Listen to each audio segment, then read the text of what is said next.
Aujourd'hui, nous avons le plaisir et la chance de recevoir Madame Rita Baker, qui est diététicienne et nutritionniste. Nous allons parler de l'alimentation du diabétique. Mais nous insistons surtout sur la prévention. Nous savons que pour le diabète, il y a deux types de diabète, le diabète de type 1 et le diabète de type 2. Le diabète de type 1,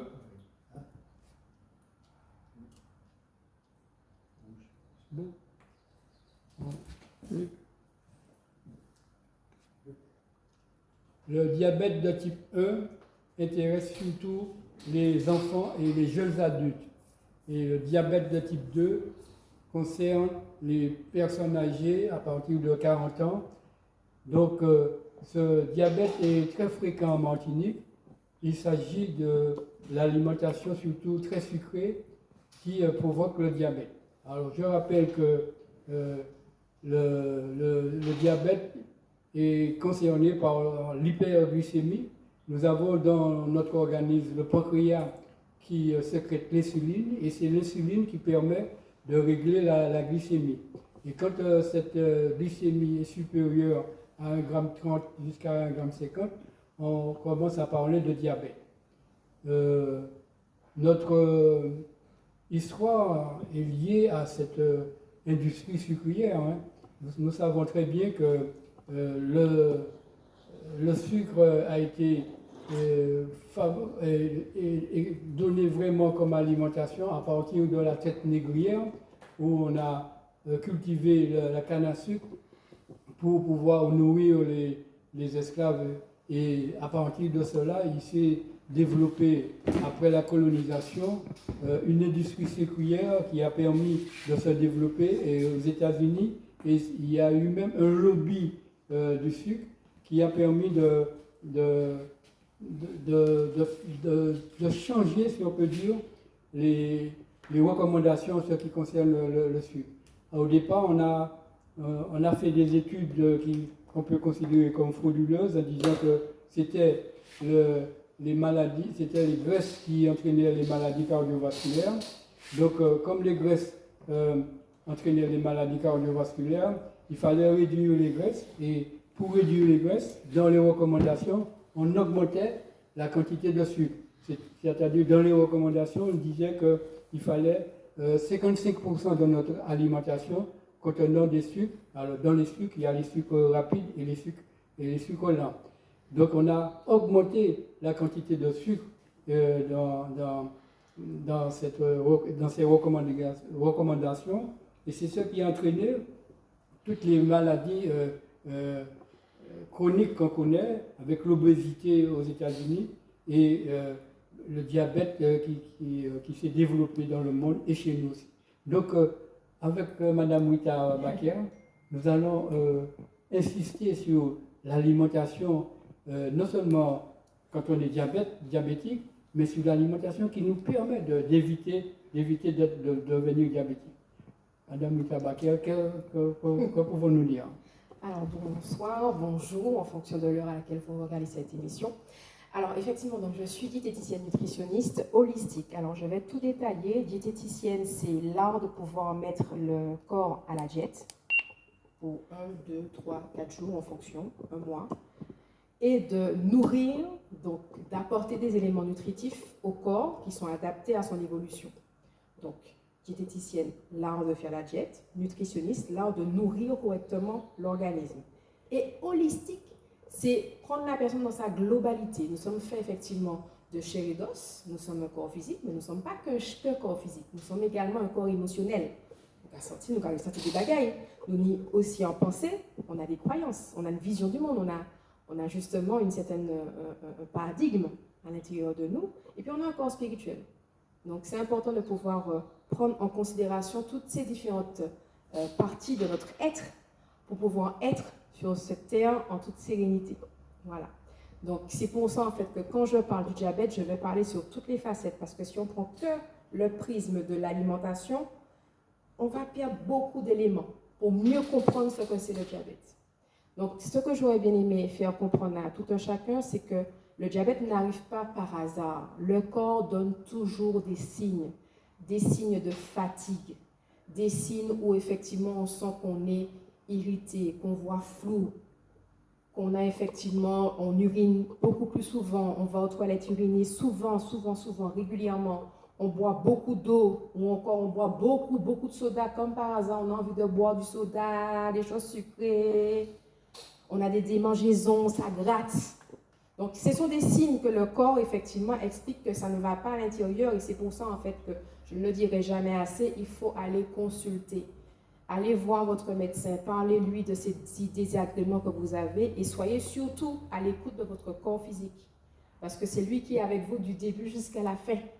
Oui, effectivement, le diabète, quand on devient diabétique, ça veut dire qu'on a le prédiabète depuis bien longtemps. C'est ça. C'est une maladie qui reste invisible.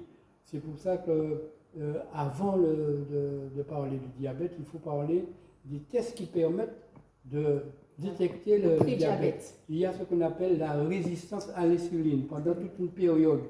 Et on ne sait pas qu'on a cette résistance à l'insuline. Et le médecin à l'heure actuelle, et le gouvernement aussi, ne privilégie pas cette prévention qui consiste à faire un test qui est simple. Hein. Il s'agit de doser la glycémie et de doser aussi l'insulinémie dans le sang. Et le laboratoire fait un rapport qui est ce qu'on appelle le test de HOMA, qui permet de détecter qu'on est un prédiabète, qu'on a une résistance à l'insuline, et c'est de là qu'on peut rester pendant très longtemps sans savoir qu'on a déjà des signes dont tu parlais, et la fringale, l'envie de manger du sucre, la fatigue, et tous ces autres aussi. C'est ça. Donc effectivement, c'est important de pouvoir faire son test au niveau sanguin avec le test HOMA qui va permettre de savoir si on est résistant à l'insuline, on va expliquer tout à l'heure. Mais il y a des petits tests aussi, quand le cou est un peu foncé derrière la nuque, c'est foncé, il y a des petits, comment on appelle ça encore? Les taches brunes. Les taches brunes, mais aussi les petits, comment on appelle ça? Les petits signes de chair qui pendent là. Les petits signes de chair qui pendent justement, et c'est vrai que ça, ce sont des signes de résistance à l'insuline. Alors, qu'est-ce que c'est la résistance à l'insuline? C'est tout simplement, on aura beau envoyer beaucoup d'insuline, le corps n'ouvre pas les cellules pour pouvoir assimiler le sucre. Parce qu'en fait, l'insuline, c'est quoi? C'est une hormone qui est là pour ouvrir les cellules pour récupérer ce que vous avez mangé, parce que ce que vous avez mangé va dans votre sang pour après nourrir vos cellules.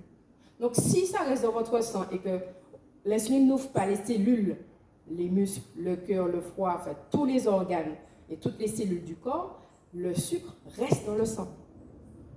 Vous avez compris? Le fait d'avoir l'insuline va ouvrir les cellules pour que justement ce sucre soit brûlé à l'intérieur des cellules et qu'elle soit consommée. Et en fait, le problème de la résistance à l'insuline, c'est qu'on consomme tellement de sucre régulièrement que le corps sécrète beaucoup d'hormones insuline, sécrète, mais il y a tellement de sucre qu'il faut faire rentrer dans les cellules que ça ne fonctionne même pas assez, c'est-à-dire qu'il n'y a pas assez d'insuline pour pouvoir faire ouvrir les cellules. Et donc du coup, c'est un signe qu'on est en train d'abîmer notre pancréas, parce que l'insuline, c'est une hormone qui est sécrétée par le pancréas. Le pancréas, effectivement, aura beau synthétiser, sécréter de l'insuline par milliers, il va finir par se fatiguer. C'est une logique. Hein? À force, effectivement, de demander au corps de brûler du sucre, de digérer du sucre, ça demande du travail à notre corps physique. Donc, c'est pour ça, en fait, qu'il faut être à l'écoute de ce corps et se dire, bon, ben, là, je sens que mes dents sont carriées, que ça fait mal aux gencives. Quand vous mangez trop sucré, vous sentez que c'est désagréable. Donc, ressentir qu'on est à satiété, c'est aussi une sensation il faut être en alerte par rapport à ça et se dire que non, c'est bon, ça suffit. Et donc, c'est ça justement, c'est revenir à l'écoute de ce corps physique. C'est lui qui sait. Il est avec vous du début jusqu'à la fin. Donc, quand il commence à vous dire qu'il ne peut plus, mais il y a des gens qui sont tellement en dehors de leur corps, ils sont dans leur mental, ils sont dans leur rumination, qu'ils oublient que le corps physique est là pour les aider à savoir quand c'est bon pour eux, quand c'est pas bon. Donc, la résistance à l'insuline, c'est ça. Le corps sécrète de l'insuline, sécrète, mais il y a tellement de sucre à faire rentrer dans les cellules que ça commence à devenir pas suffisant. Donc du coup, le corps commence à tolérer des niveaux de sucre dans le sang trop élevés. Parce que normalement, dans le sang, tout est en équilibre. Je répète, dans le sang, tout est dans l'équilibre normalement. S'il commence à avoir des taux de sucre trop importants, c'est que l'insuline n'a pas réussi à faire le travail de faire rentrer dans les cellules. Donc, on se retrouve effectivement avec des dysfonctionnements, comme je vous ai dit, des fatigues chroniques, puisque le corps travaille plus, avec des démangeaisons, voix trouble, la vision est trouble, enfin un certain nombre de signes cliniques qu'il faut effectivement échanger avec votre médecin traitant. Je ne sais pas si tu voulais rajouter quelque chose. Non, c'est exactement ce qu'il faut. Il faut que nous sachions pourquoi on mange. C'est ça. Pourquoi nous mangeons. Parce que notre organisme, notre cellule, a au cœur de la cellule ce qu'on appelle une mitochondrie qui est vraiment l'usine de la cellule. Et si cette cellule ne reçoit pas l'énergie, elle ne peut pas fonctionner. Et cette énergie est apportée par les glucides, les protéines et les graisses. Et parmi cette énergie, il y a les glucides qui jouent un certain rôle. Et on a trop tendance à augmenter cette part de glucides qui fait qu'au bout d'un certain temps, cette cellule est agressée et elle ne peut pas fonctionner correctement. En fait, juste si je peux me permettre, c'est que d'une manière générale, c'est plein boudin qu'à compter. On va parler franchement, c'est plein boudin, c'est l'estomac moins plein, bien manger. Et généralement, on va aller se contenter de manger des féculents, donc ce soit des légumes pays, mais maintenant les gens disent que ça coûte cher, donc ils préfèrent acheter du riz et des pâtes, avec une chair. Si on a de la chance, on a un bon poisson. Sinon, c'est du poulet en batterie, d'accord, rempli d'hormones, ou encore de la viande qui n'est pas forcément de bonne qualité. Ok? Aujourd'hui, c'est ce que notre population consomme. Et ce n'est pas ce que le corps veut, c'est pas ce que le corps souhaite. Alors, c'est vrai, avec du riz puis poule, mon estomac est plein, je suis satisfaite, c'est satisfaisant. Ma satiété est atteinte. Mais au niveau de ma fonctionnalité, parce que l'alimentation a une fonction, elle est là pour pouvoir faire en sorte d'apporter l'énergie nécessaire pour pouvoir être en forme et de faire notre action et pour justement être présent, être vivant. Et si on n'a pas des éléments vivants dans notre alimentation, c'est-à-dire des crudités, des fruits frais, de la salade, voilà, des jus de fruits, des macandias, des goyaves, des caramboles, on n'a pas d'éléments vivants. Quand tu manges ton riz et ton poulet, tout est mort. Tu me diras, encore heureux, à manger pour le vivant. Mais n'empêche que tu n'as plus d'éléments vivifiants dans ton alimentation. Vitamines, minéraux, il n'y a rien. Donc le corps est en difficulté, puisque le corps il ne sait pas créer les vitamines. Il sait créer que deux vitamines, vitamine K et vitamine D. D'accord? Donc à un moment donné, si tu ne lui apportes pas du vivant, des crudités, des fruits frais, voilà, des légumes lactofermentés, des boissons lactofermentées, il y a des choses effectivement vivantes qu'on consommait beaucoup et qu'on a arrêtées. Maintenant, c'est plein boudin. Et on n'arrête pas d'être dans cette dynamique-là. Pourquoi? Parce qu'on a un passif. On a un passif qu'on ne peut pas oublier. On vient d'une population qui a été méprisée et qui le seul refuge, c'était de faire en sorte de travailler, d'être debout pour pouvoir travailler. Puisque c'est ce qu'on nous demandait. On ne demandait pas d'avoir une belle peau, d'avoir des beaux cheveux. On nous demandait de travailler. Et là, aujourd'hui, il nous faut justement récupérer ce corps physique et se dire que non. Comment tu es composé? Le corps physique est composé à 80% d'eau. Dans mon riz, mon poulet, il y a combien d'eau? C'est sec. Donc c'est ma salive, mon sucre gastrique qui va aller hydrater le poulet et le riz.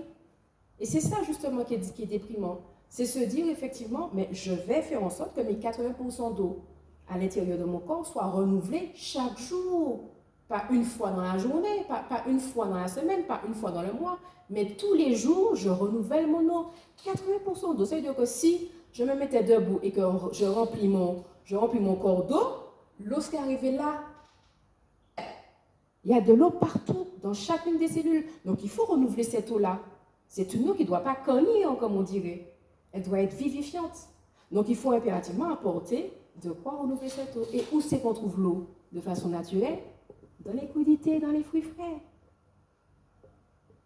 D'accord? Et surtout dans les infusions, dans les soupes, dans les potages, on a tout ça qu'on consommait régulièrement. Maintenant, aujourd'hui, qui prend un potage? Qui prend une belle soupe faite maison? Pas en brigand, une vraie soupe maison.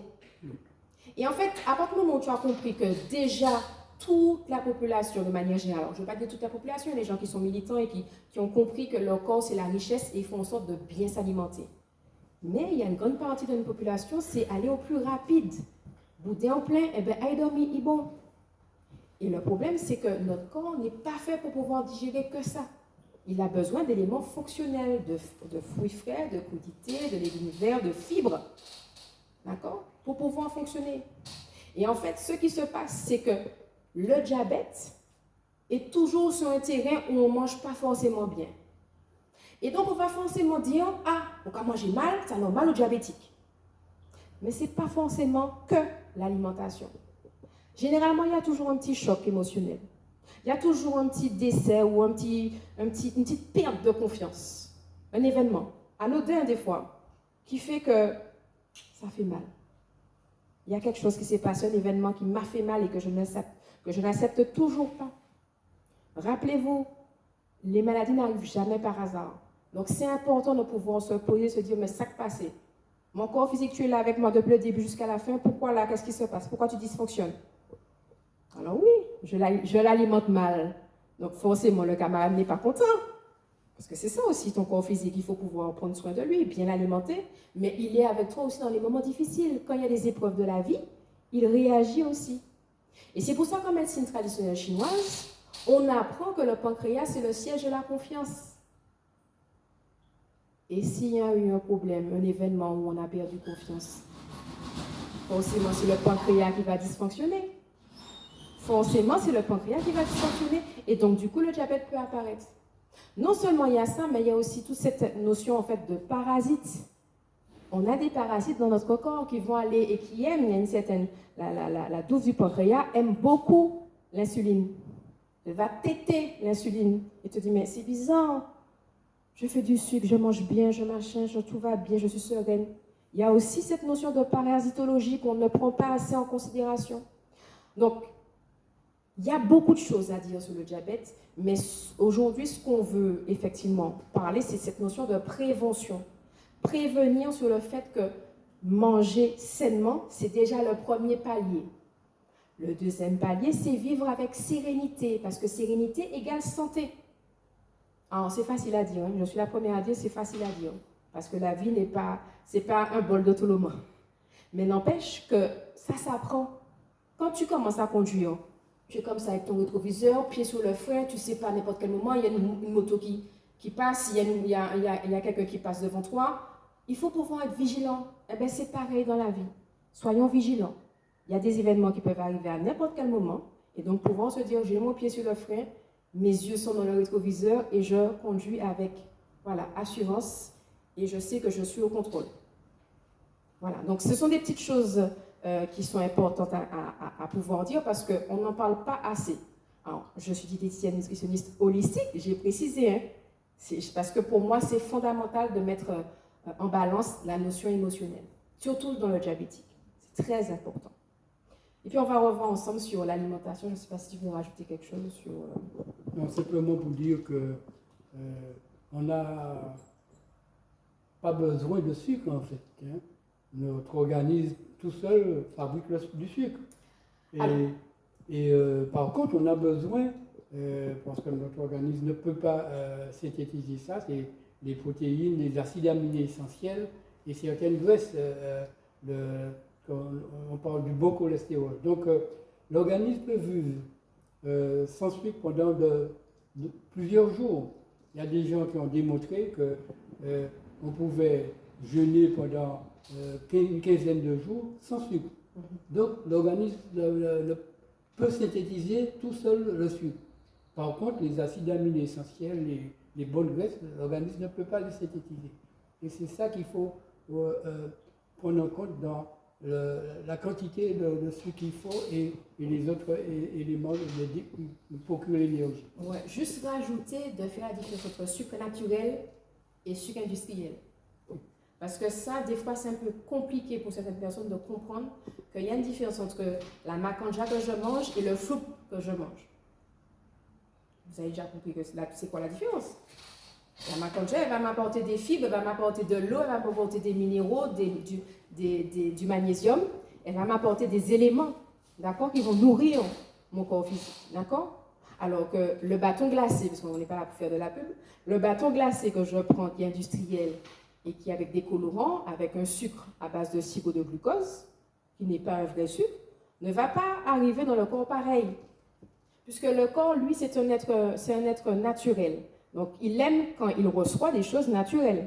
Donc, on est d'accord que la macanja, elle va arriver avec du sucre naturel. Le corps, déjà, il ne sera pas inflammé parce qu'il sait que ça vient avec des fibres, avec des minéraux, ça apporte quelque chose.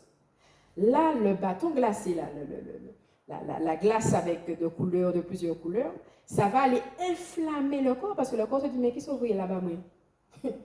C'est pas prévu dans le protocole, c'est pas naturel. Donc déjà, c'est pas un sucre qui sera facile à dégrader, c'est un sucre qui colle, qui n'est pas du tout digéré et brûlé de la même façon, et donc qui ne va pas être apprécié et qui ne va pas être justement aussi bien toléré que la macanja ou la guayave ou la carambole ou le melon ou la pastèque. Et en fait, c'est important de pouvoir en faire cette différence-là parce que l'industriel nous a fait passer leur fameux sirop de glucose. Le sirop de glucose, c'est quoi? C'est du maïs qu'on a chauffé, qu'on a réduit en sirop. Je reprends, le sirop de glucose, c'est du maïs qu'on a chauffé, qu'on a réduit en sirop. Et ça, ils mettent ça partout. Dans les biscuits, dans les gâteaux, dans les jus, les sodas. C'est pas du sucre de canne. Ça coûte trop cher. C'est du sirop de glucose. Donc on est sur des produits qui sont ultra transformés. Et quand le produit est ultra transformé, il perd sa matrice originelle. Retenez ce terme, matrice originelle. Un aliment a sa matrice, c'est-à-dire son organisation extracellulaire. Quand tu coupes un concombre, tu vois, il y a les graines au milieu, tu vois, il y a les petites nervures, les fibres, tout ça est organisé d'une certaine façon. Quand tu es avec des produits industriels, toute cette matrice est modifiée, mixturée avec des additifs, des colorants, des conservateurs, des choses qui ne doivent pas être normalement dans la matrice originelle, mais qu'on introduit pour conserver le produit, pour le vendre le plus longtemps possible. Et c'est là où justement on est dans le faux. C'est qu'aujourd'hui, on a une alimentation qui est totalement artificielle. Et je vais vous dire un truc qui est clair. Si on revient sur une alimentation naturelle, de mère nature, sans toucher quoi que ce soit, tout le monde est en bonne santé. Parce que même si on a des mauvais coups dans la vie, des événements un peu difficiles, des choses qui nous choquent, mais on est vigilant parce qu'on mange bien. Parce qu'il y a toujours des éléments tristes à vivre dans la vie. Il y a toujours des éléments un peu perturbants, des traumatismes, des choses qui, effectivement, qui perturbent les gens. Mais le fait de pouvoir avoir ces vitamines, ces minéraux, le corps est vigilant, le corps est nourri, le corps est en vitalité. Donc, il y a une meilleure résistance pour pouvoir acquiescer un petit peu, accueillir ces chocs de vie, ces traumatismes de vie. Sauf qu'aujourd'hui, on a de plus en plus de traumatismes et on n'a pas justement l'alimentation naturelle qui nous rend vigilant. On n'est pas vigilant, on est tous fatigués. Nous toutes là, catchembé. Et donc, du coup, c'est parce que justement, nous catchembé que les maladies se font un plaisir de rentrer et aller venir. Et donc, la base, je vous dis franchement, la base, c'est de revenir sur l'alimentation la plus naturelle possible. Tout ce qui est transformé, ultra transformé, essayez de vous éloigner. C'est pas évident, parce que c'est ce qu'on nous propose le plus souvent et pas cher. Mais pourquoi c'est pas cher? Il faut se poser les bonnes questions. C'est pas cher parce que justement, c'est un dixième de ça, avec un dixième de ça, avec des conservateurs. Donc, c'est important de pouvoir reprendre justement cette dynamique où j'écoute mon corps, parce que la notion de manger 3 fois par jour, c'est une notion qui vient de l'après-guerre, où il fallait effectivement écouler ces produits industriels. Donc, écoutez son corps. Quand j'ai faim, je mange. Et la plupart du temps, j'ai soif. Le corps, il a d'abord besoin d'eau. Quand quelqu'un a faim, vous lui donnez un morceau de pastèque, un morceau de melon, quelque chose de fruit, quelque chose qui va apporter de l'eau, vous allez voir quand la personne se dit « Ah non, finalement, j'avais plus faim ». Parce que le corps, c'est d'abord de l'eau qu'il veut à chaque fois. Je vous rappelle, on est fait à 80% d'eau. 80%, ce n'est pas 8%. 80% d'eau. Donc cette eau-là, on a besoin pour pouvoir fonctionner. Et donc effectivement, comme disait le docteur, la notion en fait d'acide aminé avec les protéines est aussi importante. C'est-à-dire que notre corps, il a besoin de protéines. Il a besoin avant tout de sucre naturel, également de protéines naturelles. On est pareil, dans la même dynamique. Protéines naturelles, on va retrouver dans les cornets de pistache qu'on le prenait avant. Qui est-ce qui n'a pas mangé des cornets de pistache? Alors, pistache, cacahuètes. On est d'accord que c'est des cacahuètes. Mais cette habitude martiniquaise de manger un cornet de cacahuètes l'après-midi permettait d'éviter d'avoir trop de viande. Parce que dans le cornet de pistache, j'avais ma quantité de protéines. C'est ça qui est merveilleux, c'est que j'ai du bon gras, mais en même temps, j'ai des protéines dans mes cacahuètes. Les cacahuètes apportent tous les acides aminés nécessaires. Donc, les protéines, ce n'est pas que dans les produits animaux, ce n'est pas que dans la viande, le poisson, c'est également dans les végétaux. Et donc, c'est pour ça que j'aime bien rappeler aux gens que si vous mangez 80% de votre alimentation en végétal, vous êtes déjà dans une alimentation qui va vous faire du bien. Donc, concrètement, le matin, un petit de l'eau coco, un petit salade concombre avec une petite sardine. Le midi, avec effectivement une maconja à 10h. Et se dire que je mange un petit peu après, quand j'ai faim, par exemple, la plupart du temps, environ 16h, 17h, manger son repas comme si son souper. Ou après, si on a envie de prendre encore une soupe. En fait, tout s'organise. Il n'y a pas de schéma. Voilà, on n'est plus à l'usine. Parce que les schémas, les 3-8 là, c'était à l'époque de l'usine. Et donc, du coup, il y avait une obligation de fonctionner comme ça. Aujourd'hui, il faut être à l'écoute de son corps et voir si j'ai envie de manger ça. Mais toujours être dans l'optique, j'apporte à mon corps des choses naturelles. Voilà, donc il y a plein de choses à dire sur le diabète. Mais revenons sur déjà la base d'une alimentation saine. On est déjà, voilà, dans un premier pas. Oui, ce que tu dis est très important parce que dans le domaine scientifique, on a l'habitude de dire bon, il y a des glucides lents, Oui. et des glucides rapides. Et Mais les gens ne connaissent pas toujours. on entend par glucides lents, c'est-à-dire que quand on mange un produit, il augmente progressivement le sucre. Et par contre, les glucides rapides, une fois qu'on a mangé, la glycémie augmente tout de suite dans le sang et il y a une sécrétion d'insuline pour régler. Donc, on n'apporte pas beaucoup d'importance à la nutrition naturelle parce que, effectivement, comme tu disais, ça ne coûte pas cher. Parce que, effectivement, la santé est devenue un système économique. Bradé. Et on privilégie ce qui coûte très cher à l'heure actuelle. Et dans le domaine du diabète comme dans d'autres types de maladies, nous voyons des médicaments qui sortent, qui ne sont même pas encore testés correctement, mais qui coûtent très cher. Et dans le diabète, on a ce problème, on a ça surtout dans la cancérologie, dans le traitement des cancers. Donc il est nécessaire de revenir à une alimentation naturelle.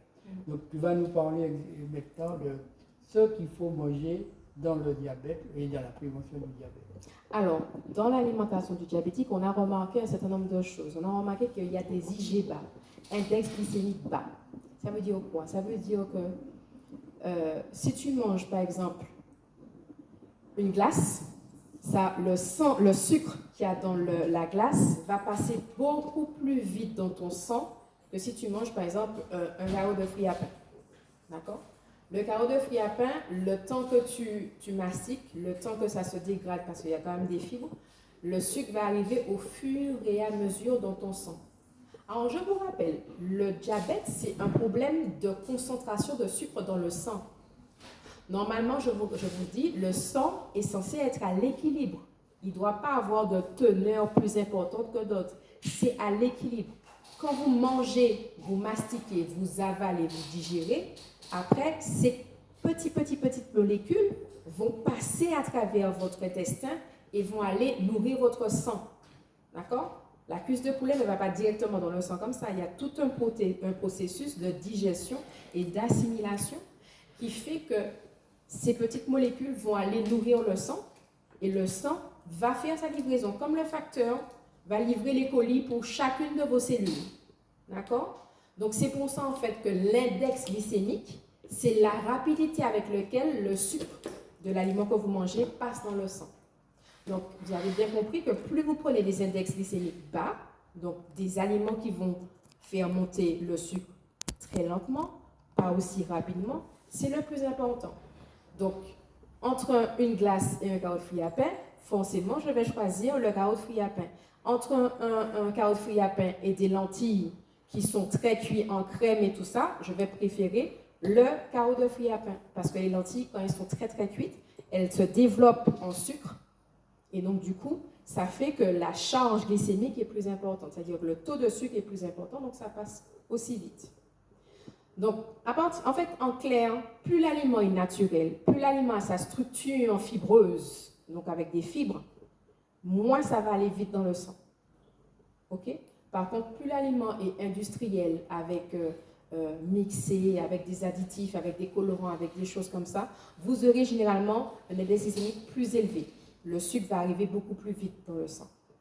Donc, déjà, cette notion-là, elle est importante. Donc, le matin, on part toujours du principe qu'on s'hydrate. On va boire de l'eau en quantité, d'accord? Donc, moi, j'aime bien commencer avec minimum une chopine d'eau. Donc, 500 ml à 600. Oui, je sais, ce n'est pas du jour au lendemain que vous pouvez faire ça, mais c'est une habitude à prendre.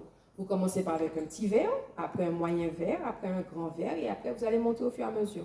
Parce que quand vous avez, dès le matin, votre quantité d'eau, alors attention, de l'eau qui soit justement dynamisée. De l'eau avec une petite pincée de sel non raffiné, une pincée de sel, je n'ai pas dit une cuillerée, une petite pincée, 2 petits morceaux de sel, 2 petits grains de sel non raffiné, du sel non raffiné, sel de Guérande, sel de l'Himalaya, sel de Camargue, un jour peut-être le sel des salines, on espère qu'un jour on aura encore cette notion de Marie Salan qui a existé à l'époque, hein. Donc ça aurait été bien qu'on puisse en avoir. Puisqu'en fait, le sel qui est raffiné, les sels bleus baleine, là, les sels fins de table, ce sont des choses qui sont totalement toxiques et que je déconseille fortement. D'accord? Nous revenons sur un sel brut, d'accord? Non raffiné. Donc, une petite pincée de sel dans mon verre d'eau, je peux m'hydrater avec cette eau-là. C'est la première action que je dois faire. Et après, je bascule sur des crudités, encore de l'eau, d'accord? Avec un apport en protéines. Ça peut être sardines, maquereaux, des œufs. Les œufs, on ne cuit pas trop fort les œufs. Les œufs, c'est toujours avoir le petit jaune un peu brillant. D'accord? Parce que dans le jaune, vous avez... Alors, essayez de prendre des œufs de qualité, hein, bio ou encore du voisin qui a fait tester son sol. Voilà, où il n'y a pas de chlordécone. Enfin, vraiment être vigilant par rapport aux œufs parce que dans le jaune, vous avez vraiment des choses qui sont fabuleuses et qui sont très intéressantes pour la santé. Mais il ne faut pas trop cuire. Quand vous cuisez trop votre jaune, vous perdez toutes les vertus. D'accord? Donc, soit une petite omelette, un petit peu de sardines, un petit peu de maquereau, un petit peu de viande de grison éventuellement. Donc, c'est de la viande séchée. Donc, c'est beaucoup moins gras que le saucisson, salami, charcuterie. On évite le plus que possible. D'accord? Donc, ou encore tout simplement des graines germées. Alors, c'est vrai que les gens ne connaissent pas forcément. Enfin, il y en a qui connaissent, mais pas tout le monde. Les graines germées, ce sont des graines qui deviennent justement... parce que le but de chaque graine, c'est de refaire une plante. Et donc, la graine germée, en fait, elle commence à redevenir une plante et elle germe. Et en germant, elle va être gorgée en acides aminés, donc en protéines. Donc, c'est intéressant de prendre des graines germées le matin. OK? Et puis, on a son eau, on a ses protéines. Après, on peut avoir un petit peu de sucre, donc du sucre toujours naturel, avec une petite macanja, avec un petit ananas ou un petit melon.